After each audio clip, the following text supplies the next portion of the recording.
अरे बहू रानी तो सारा सारा दिन कमरे में बंद रहती है, कोई काम भी नहीं। मैं तो बोर हो जाती हूँ, क्या करूँ। तभी मीना की सहेली रीना उससे मिलने आती है। अरे मेरे घर का भी यही हाल है, बेटा ऑफिस और बहू कमरे में बंद, समय काटे नहीं कटता। लेकिन अब सच मानो तो वक्त ही नहीं है कि वक्त से रोटी भी खा लूं। अरे बहन, मुझे भी बता दे कौन सा जादू चलाया है, मैं भी अब जिंदगी के बचे कुचे दिन आराम से काट लूं।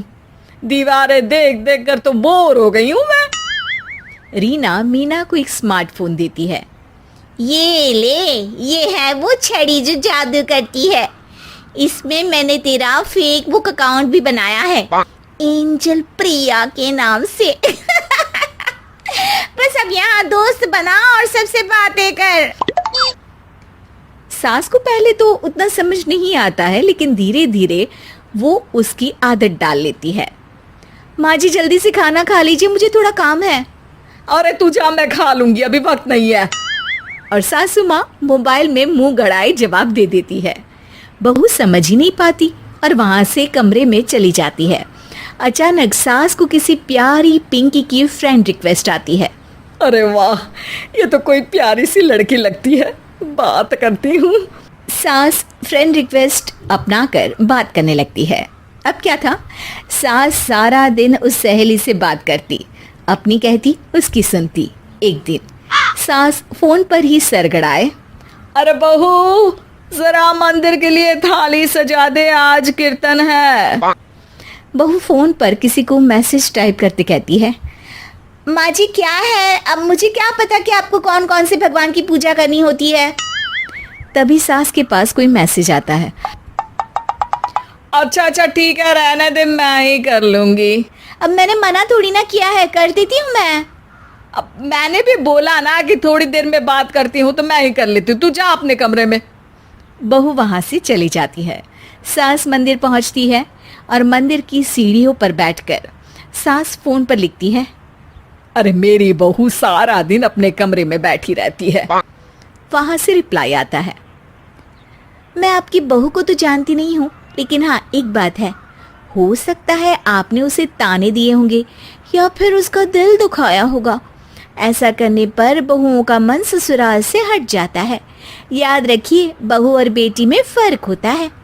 सास घर जाती है और बहू से बड़े ही प्यार से बात करती है, उसके लिए खाना बनाती है, उसे गिफ्ट में साड़ी भी देती है। जिसके बाद अगले दिन, माँ जी चलिए, आज मैं भी आपके साथ मंदिर चलती हूँ, आते वक्त भोले भैया के गोलगप्पे खाकर आएंगे। अरे हाँ बहू, ये तो अच्छा है, चलो। सास मन में सोचती है कि उसकी फेसबुक वाली दोस्त कितनी अच्छी है। उसके समझाने से उसे उसकी बहू वापस मिल गई। वो बहू को अपनी दोस्त के बारे में बताने का सोचती है, लेकिन फिर चुप हो जाती है। बहू फोन पर टाइप करती है। मेरी सास मुझे नौकरानी समझती है, एक गिलास पानी तक खुद नहीं लेती। मन तो करता है कि बोल दूं, मैं बहू हूँ, कोई नौकरानी नहीं। वहां से रिप्लाई आता है। देखो, तुम्हारी सास को तो मैं भी नहीं जानती, लेकिन वो बुजुर्ग होंगी, पूरा जीवन उन्होंने घर गृहस्थी चूल्हा चौका में निकाल दिया। और फिर तुम ये भी मत भूलो कि जिस पति पर तुमको इतना गर्व है, उसे भी शिक्षा उन्होंने ही दी है। तो जिसने तुम्हें इतना दिया, क्या तुम उनकी थोड़ी सी सेवा नहीं कर सकती?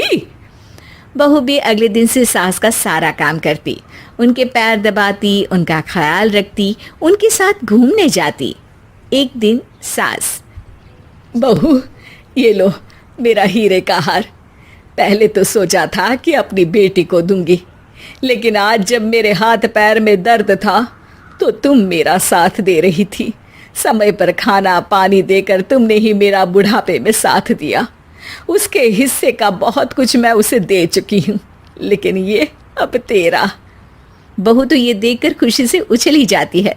वो सास को गले लगाकर कहती है, माँ जी आप सच में बहुत अच्छी है। भला हो उस एंजल प्रिया का जिसने मुझे आपसे वापस मिलवा दिया, वरना मैं तो हमेशा आपको गलत ही समझती। मैं तो सोचती थी काश वो एंजल प्रिया मेरी सास होती। क्या नाम लिया बहू? एंजल प्रिया तेरी फेसबुक फ्रेंड है? हाँ माँ जी, वो बहुत अच्छी है। उन्होंने ही मुझे बताया कि सास की कीमत क्या होती है। अरे बहू, कहीं तू प्यारी पिंकी तो नहीं? जी माँ जी, मैं ही हूँ प्यारी पिंकी। क्यों? सास बहू को गले लगाकर कहती है। मैं भी यही सोचती थी कि काश प्यारी पिंकी मेरी बहू होती। शुक्रिया बहू। सासू माँ, शुक्रिया तो हम दोनों को फेसबुक और सोशल मीडिया का करना चाहिए, जिसने हम दोनों को एक दूसरे से दिल से मिला दिया। अब तक दोनों को समझ आ गया था कि जो खुशी वो बाहर ढूंढ रहे थे, सच में तो वो उनके घर में ही थी।